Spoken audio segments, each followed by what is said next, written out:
Hello team, welcome to another ATP Geopolitics video with myself, Jonathan M.S. Pearce. This is Ukraine War Frontline update for the 5th of March, January, February, March 2024. Thanks so much for choosing to come and get your information here. Massive thank you to JR who's done the mapping again. I can't tell you how busy I've been trying to edit this video diary of my time in Ukraine, and it's amazing. It's something like half an hour for every minute I'm doing. It's just some ridiculous. I'm not an editor, right?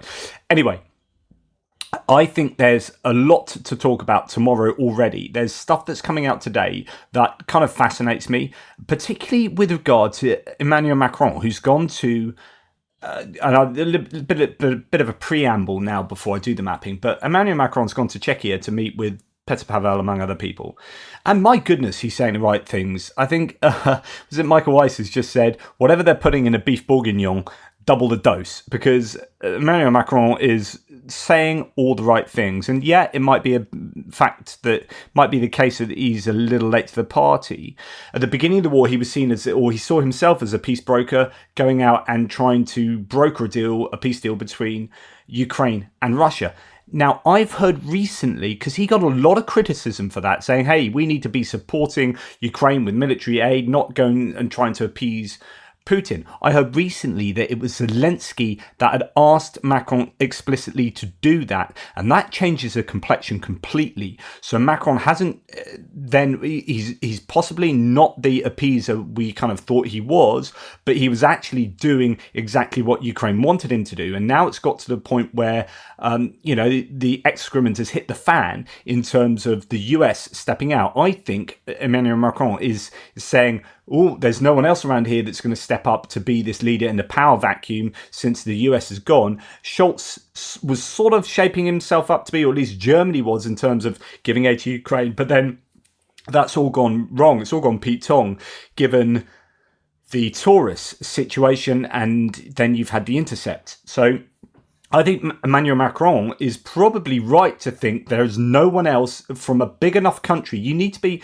like, we can talk about, I know it's a bit harsh, but you can talk about rulers from, say, Estonia or, Finland or whatever. But I think it takes a leader from a large enough country, population-wise, GDP-wise, to be able to drive things. And France is a massive player, and also it's the second biggest arms exporter in the world after the US. And so you are now starting to see the French arms industry making declarations. Like today, Thales has just said, that they are happy to provide as many radars as Ukraine want. If they want them, the company can organise that. So, I think you've got the state and you've got corporate entities coming together to say, look, yes, Ukraine are in a pretty difficult position, and I think it's largely down to the US stepping back or not giving aid. So things started going south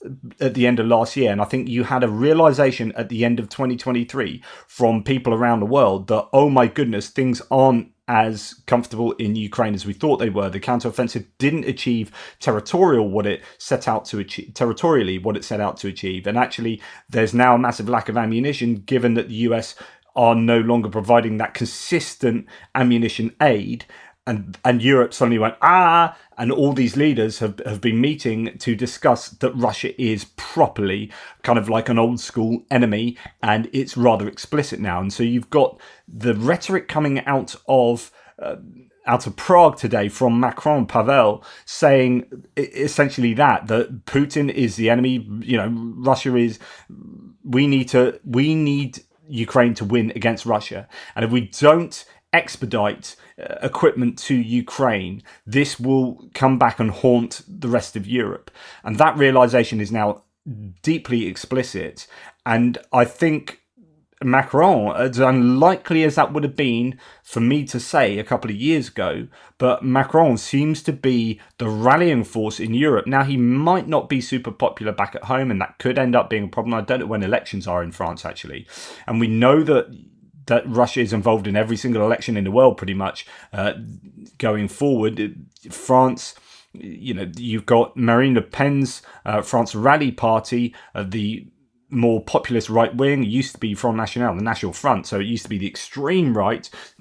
They've tried to mediate some of that, or kind of soften their approaches to become more popular, but they have connections to Russia. So, I do worry going forward, or as I do all around Europe and indeed in the US, with election interference. But I think Macron at the moment is saying the right things. France is stepping up, and there are claims. If you don't know what the lines on my map mean, please pause the video. That's what that screen does. But there are claims today. This is just one source. I don't know the provenance, other than Spartan News has sent this to me, saying this is there is a personal feeling that the shells have finally appeared. During the day, the line near Donetsk turned into another hell. Artillery, aviation from both sides, tanks, everything worked. But if earlier all this came to us with a minimal response, and now everything is buzzing. Caesars, howitzers, stupidly day and night. Artillery, the goddess of war, returned to the battlefield. We praise her. I can't quite work out whose side that is coming from, whether it's Ukrainian or Russian. Nonetheless, it appears that at least some people are saying artillery ammunition is back on the agenda, and that wouldn't be surprising because everyone's been fighting so hard to get artillery ammunition to Ukraine, and they're still making it themselves. There's still the consistent production taking place. I have also, and this is kind of a bit intuitive, but I have seen footage, a lot more footage of things like cluster munitions being used in the last week that I hadn't seen previously from Ukrainians. So just from my point of view, that this claim here does seem to be somewhat justified. So I wonder whether the Ukrainians, and it shouldn't be a surprise, they should have some more artillery than they did have. I think the only way is up now. Like I keep saying, the prognosis is good. Going forward, I think Ukraine will be in an increasingly better position. This, I hope it's right to say, this will be the worst point of the war for them. However, the issue of mobilization still looms large, right? That's nothing that outside assistance can help with. Okay, sorry, that's a massive preamble. Let's go to what JR has done with the map. Thanks, mate. And we're not going to go to the Dnipro River. We're not going to go to the southern front line. It's just claims of positional fighting, nothing in particular in the Institute for the Study of War American Military think tank. So we are dealing with the eastern front line, and we'll start in the northeast at Sinkivka. As you can see near Kupiansk, there are two different colors there. So Syriac maps are showing that the Ukrainians have made some gains, or at least there could be some rejigging in the area, and the Russians have made some gains further to the northeast of Sinkivka. But I think that the Russians don't control inside Sinkivka, and those northern areas. I mean, it's not a big place in Sinkivka. It's just a few roads, really. It's a very, very small, sparsely populated town. But yeah, that the Russians are further backwards, according to Syriac maps, than they originally thought is very good news for the Ukrainians. There is talk of forced concentrations up here. There has been for a very long time, and that this Kupiansk direction, or Kupiansk itself, is something that the Russians desperately want. But I think the Ukrainians done an absolutely incredible job of keeping the Russians at bay and attriting an awful lot of equipment and troops in this area. I don't know what the Ukrainian losses are like here, to be fair. You hear about them being much more challenging down in Avdiivka area and Novomikhailivka, for example, but it's been tough up here. I don't know how tough it's been for the Ukrainians. The Institute for the Study of War says one mill blogger claimed that Russian forces advanced near Yampolivka, so we're now going. Actually, there's not a lot of talk in the ISW about Sinkivka. More to do with what's going on to the west of Crimea here. Just to give you a sense of where we are: Kupiansk, Svatova, Crimea. I must remember that not everyone is been watching every day and knows where everywhere is on the map. So you've got this city, Crimea, Severodonetsk, Lysychansk, Rubizhna. Goodness me, it's been so long since I've said that, actually. Yeah, I kept wanting to say Robotina. Anyway, Rubizhna. All these places forming a sort of conurbation there. That was once a place where there was talk about the Ukrainians maybe doing a counter-attack, maybe getting around the back here or coming through, through across the river by Rubizhna. But no, it never kind of happened. Anyway, the Russians are attacking towards Terny, Yampolivka, Torska. There's Yampolivka. So that's where we're talking about in the ISW. And the Russian forces advanced near Yampolivka, according to one Russian source, but noted that while Russian forces hold the initiative in this direction, they are unable to translate small tactical gains into serious operational successes. And actually, that's something that you can broadly give a broad brushstroke across the Russian forces. With that, they do make these small tactical gains. They don't seem to be able to turn them into large operational successes. Now, we might be starting to see that further down the south in this general area. So from Avdiivka down to Vuhledar, this is a kind of area of Russian operational success at the moment, but as always, the question is, at what cost is it worth it? So to continue with the ISW, the Russian MOD claimed that Russian Su-34 bombers are conducting FAB, FAB, I don't know, you call them carbs. I've heard the Ukrainians call them carbs for the KAB, but FAB, I don't know if they're FABs or just FAB 500 bit Thunderbirdie. Glide bomb strikes against Ukrainian positions in the Liman direction using Universal Planning and Correction Modules, UMPC, on FAB bombs. So they are still using them in this area. It could be that they've stopped flying so much in the Donetsk region and further down to the south of the Eastern Front because of the ability of the Ukrainians to shoot down those Russian airframes. When we go to the to Surat maps, we can see that there are some actually fairly considerable gains for the Russians in the Bilahorivka area. Bilahorivka is super important for stopping the Russian advance through the Serebyansky forest to some degree and from getting to Seversk in a direct manner. As a result, the Russians appear to be trying to flank the Bilahorivka sector. However, that's rather difficult because in the north you have the Seversky Donetsk River, and it's let's do a bit of topography, shall we? So if you're coming from the river here towards Bilahorivka, where the Ukrainians are holding out, you have to navigate yourself through a forest and then through over this river. So you have to get equipment across that river, and the Ukrainians have very high areas of advantage. Topographically it's advantageous for the Ukrainians as they can sight the Russians coming and hammer them accordingly. So it is a difficult area for the Russians to really gain anything from the north, and so if anything it's going to happen from the south, which is what we can see with their advances in Zolotarivka just to the south. Here's Zolotarivka there, where they've been advancing westwards. Now, they are appearing to be coming, through Bilahorivka, or at least approaching the main settlement of Bilahorivka. This is completely destroyed. Only a few basements are left there.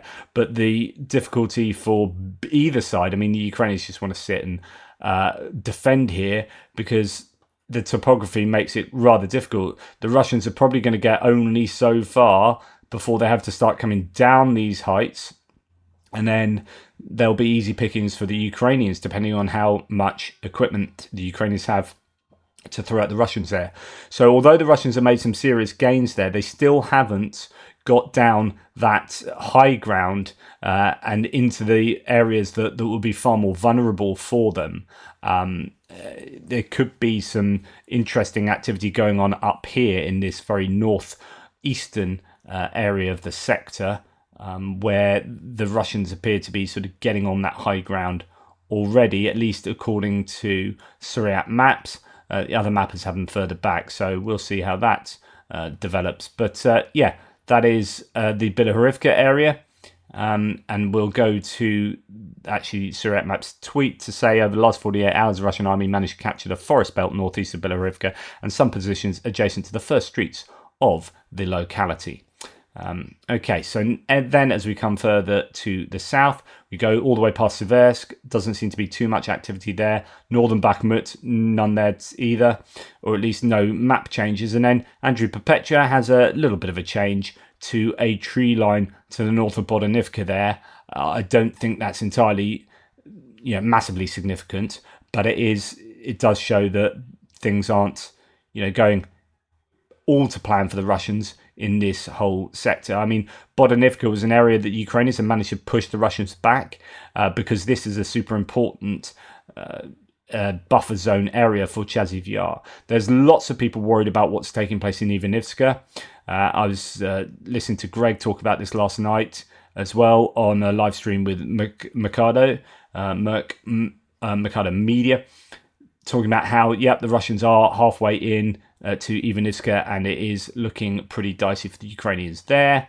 As the ISW says, geolocated footage published on the 3rd of March shows that Russian forces have advanced into central Ivanivska. Russian mill bloggers claiming the fighting ongoing in western Ivanivska is ongoing, and that Russian forces are attempting to cut Ukrainian logistics lines that run into Ivanivska from the north. So let's go and have a look at... I shouldn't say aid there at all, that's my old tabs. Let's go and have a look at Bakhmut and Ivanivska. So Suryat Map says, situation west of Bakhmut, the battles inside Ivanivska continue with intensity between Russian army and the Ukrainian army. During the last hours, Russian troops advanced in Zarichna Street and took control over the community centre. About 60% of the town is now under Russian control. So that is fairly significant control for the Russians there. German observer here, this is a geolocation that ISW was referring to. So we've got an abandoned BTR, damaged MTLB, and an abandoned AFV in all of these positions. Now, a geolocation of 3 abandoned or damaged vehicles inside Ivanivska. A visible white Z indicates that the location is under Russian control. So that person, because I was going to say that just because those vehicles are there doesn't mean they control that area. But if in this case, I think it's highly likely they do. All the mappers agree, and it's quite far back. Let's see if there's a slightly different one to give us a bit of variety as to where the Russians might well be. And here we go. Okay, yes, a little bit further forward, but marginally. So, I don't think that tells us anything particularly. All the mappers agree that that's where the Russians are in the very least. So, I don't know. Well, ISW will have that down as a geolocated gain for the Russians, but remember they did their mapping a day ago, and that's probably referring to the day before. Nonetheless, it was quite interesting. Who was I listening to? Was it reporting from Ukraine? I think it was. I was talking yesterday. I love it when my ideas are agreed upon by someone else, because not that they agree with me, they've sat and listened to me, but we're coming up with the same kind of rationale, because sometimes I wonder whether I know what I'm talking about. My theory has been that the Russians don't have enough to throw at all the places they would really want to throw troops and equipment at. They just don't have the troops and equipment, which goes to show that I don't think they're in a very strong position to do a huge offensive going forward, right? They would need to do a large mobilization, produce an awful lot of equipment, train them up for a long time, get everything sorted, and maybe in sort of 9 months' time or something, go at it. But right now, if they're expending 30,000 people a month and they're recruiting that a month, then they're going nowhere fast. What that means is what we are seeing, which is a kind of punctuated equilibrium, to give you an evolutionary biological evolutionary term there. Punctuated equilibrium, I think, is about right here, which means to say that Russia would love to push everywhere, but actually there's a bit of an equilibrium going on in many places. They're able to punctuate it in a few sectors where they're really trying to push hard. It's interesting that Bilahorivka seems to be coming back into it. I think you've got Ivanivska, you've got obviously Avdiivka, the general Avdiivka area, although there's some areas... no, that is the general Avdiivka area, then Novomykhailivka and Mariinka. But even Robotina, Velika Novosilka, there were claims that they were going to retake all that land, and they haven't managed to do that. Krinky, they don't seem to be able to push just a small number of troops off that bridgehead there, which is quite telling, Really, that you would have thought that would be relatively easy, but they are unable to do that. They are having success in certain places, but I think that says as much about the use of aviation and the lack of Ukrainian artillery hitherto as to why that's happening. But when you start looking at places like Klishchiivka, where I was expecting Klishchiivka to fall weeks and weeks and weeks ago, I was expecting Andriivka to fall, all this area to be cleared up. I was saying, well, it's not particularly important for the Ukrainians, as in it acts as a buffer to Chasiv Yar, but it's almost, Ivaniska's more important than down here, and yet the Russians have been unable to take this area. They tried to take Klishchiivka and have failed. They tried a little bit north of there and have failed. They're having success in Ivaniska, okay, but I just don't think they have the ability to attack in all of these places at once, and that's kind of what reporting from Ukraine was saying. It was in his video this morning. He was talking about Ivanivska, but also in relation to places like Klishchiivka, where the Russians just haven't been able to advance, and I think that's really telling. That I will draw that positive. It's difficult for the Ukrainians, of course, and they are losing in lots of key places like around Avdiivka, but there are also a number of places where the Russians would like to be gaining, and they just aren't. Okay, so moving on to Avdiivka, we see that Andriy Perpetua has some gains for the Russians just west of Lastochkirna, just south of Orlivka. And there have been varying claims about Orlivka and indeed Tonyenka to the south. You have some sort of Russian cheerleaders, including Surat Map, they're saying, well, yep, they've taken this, they've taken that, they took Orlivka, they took Tonyenka, and then the Ukrainians claimed that they had pushed the Russians back, but Surat Maps, for example, doesn't particularly like readjusting. Anyway, there is kind of a bit of confusion as to exactly who controls what in this area, and as you would expect, it's a major war zone. You're going to have grey areas, and it's going to be dynamic. People are going to be pushed this way and that on, sometimes several times a day. At Stryt, Intel says Ukrainian infantrymen control about 40. Oh no, that's Novomykhailivka. That's in the wrong place. That's all Novomykhailivka. Right. Okay. Indeed. There's nothing from Surat Maps until you get down to, so indeed no pins for Surat Maps, so until you get down to Pervomaisky area. So Andriy Perpetua has some quite large gains for the Russians in that area to the south of the ponds, going towards Pervomaisky, and then Surat Maps has some Russian gains going up that road. Indeed, Surat Map says here, during the last 2 weeks, so not necessarily just yesterday, the Russian army has made new advances in Pervomaisky along Pershio-Travaneva Street, close to the electric substation, despite earlier reports that Russian forces had reached the centre of the town. In reality, the Ukrainian army managed to repel most of the Russian attacks.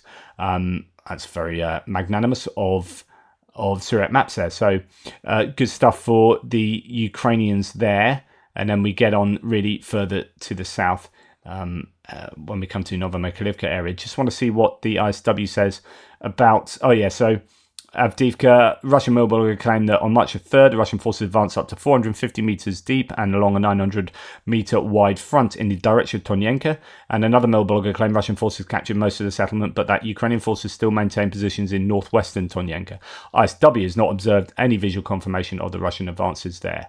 So that's to say pretty much where the mapping kind of is at the moment is what the ISW agree with, or they might not. Actually, the idea that the Russians control this area of Tonyenka has not been observed by the ISW. So Surat Maps could be a little bit overconfident there. Okay, moving to the south, we come to the Krasnohorivka area where the Russians have been advancing, as you can see from Surat Maps here, almost into the very southern streets of Krasnohorivka, past that mine that they were fighting over for a long time. Not agreed upon by the other mappers, but it could be that they might well catch up. It depends on the timing of when people do their mapping. Here we have Stryt Intel, as I was going to say. Ukrainian infantrymen control about 40% of Novomykhailivka. That's to the south of Krasnohorivka. In fact, if we got Krasnohorivka first... no, we don't. So I don't think we got anything on Krasnohorivka. So there no details on that. It's more about Mariinka up towards Herivka, so some gains towards Herivka there, and then we've got Pobjeda here, some gains according to Surat maps around that very key agricultural settlement of Pobjeda, and then again in Novomikhailivka, although I think that is a clarification from Deep State map that the Russians don't control the agricultural farm sort of industry that's one of the three. You've got agricultural, industrial, and a cemetery there. Those are those three components just to the south of Novomikhailivka. And Deep State map disagrees with Surat maps as to who controls that. Anyway, that's what's going on. So Pobjeda, Novomikhailivka, and Mariinka, as well as Krasnohorivka, are all under a lot of pressure from the Russians. So finally, Astraya, says 40% of Novomikhailivka is under the control of the Russian. Oh no, the Ukrainian infantrymen control about 40% of Novomikhailivka. Russian forces have already started raising their flags for TikTok content, but this only makes their detection by Ukrainian FPV operators easier. Information that the settlement fell is inaccurate. And then the Ukrainian Review says the enemy is concentrating very significant reserves in the Novomikhailivka area. Russia is transferring reinforcements there. Here, according to OSV Tavria, Operational Command, I think, Tavria, there are more daily assaults there than in the Avdiivka direction, but the defence holds. So that's interesting that for all that's going on in Avdiivka, it seems to be that Novomikhailivka is under most pressure. And honestly, that wouldn't surprise me at all, because I think this has more strategic or operational value than any place further to the west of Avdiivka, to be quite frank. Oops, I went way too far there. So yeah, you can spend a lot of time taking Tonyenka and Semenivka and Berdichi. You have to get over this river, over this high ground, and then fight your way through and over to here, but it's all kind of empty ground. Karlivka's a fairly important place, but that's a fairly long way from Avdiivka up in this area where a lot of fighting is taking place. So it wouldn't surprise me if the Russians come down there, because actually down here is, I think, Pobjeda is much more important. I think going towards Kurakove is what the Russians want. They want to take Kurakove, and Novomikhailivka gives them Konstantinivka next, and this road that connects Vuhledar all the way up to Pobjeda. So I think that it would be unsurprising if the Russians are absolutely piling into that sector. Of Pobjeda, we have Surat map saying the Russian army continue advancing south and east of Novomikhailivka. In addition, Russian forces restarted the advances in the axis of Pobjeda, taking an adjacent forest belt. And then situation near Novomikhailivka, as the Russian army took control over the centre of the town, raising a flag there. In addition, the troops took full control over the milk factory at the southern outskirts. So that is that agricultural industry I was talking about. It will be the milk factory here. So Surat map saying they've taken control of that, and Deep State map saying they haven't taken control of it. So I guess take your pick, really. And the flag has been raised there, right in the centre. So that's still marked as grey zone, and probably rightly so. Good to see that Surat maps isn't being too gung-ho there, because they have a tendency to raise flags and then run away, and then later the flag gets blown up by drone, and it doesn't really mean anything as far as control is concerned. And then the ISW, if we go back to that, it says geolocated footage published yesterday shows that elements of the Russian 155th Naval Infantry Brigade, they were the ones that were hammered by a HIMARS attack the other day, actually, advance into central Novomikhailivka, and that's the geolocated, I presume that's a flag raising, so possibly the location of a Russian flag raised in Novomikhailivka. So we've already geolocated that anyway. Let's just see if that does go to the same place as the other one.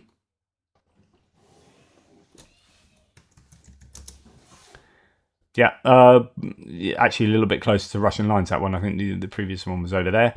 But yes, so that's where the flag, somewhere around there, the flag has been raised. I would concur that's probably grey zone. Right, and that's broadly the end of the Frontline update today. I think I covered everything. Yes. So, yes, that is that. Please like, subscribe, and share. Ring the bell. Not my doorbell, the one on the screen, please. That'd be fantastic. And let me know what you think about any of my speculations that I've liberally sprinkled around this video.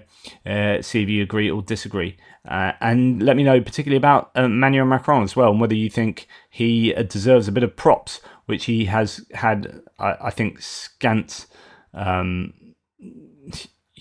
he's had scant respect given to him, I think, broadly speaking, both internationally and domestically for quite some time. So, maybe his time is due. Anyway, take care. Speak soon.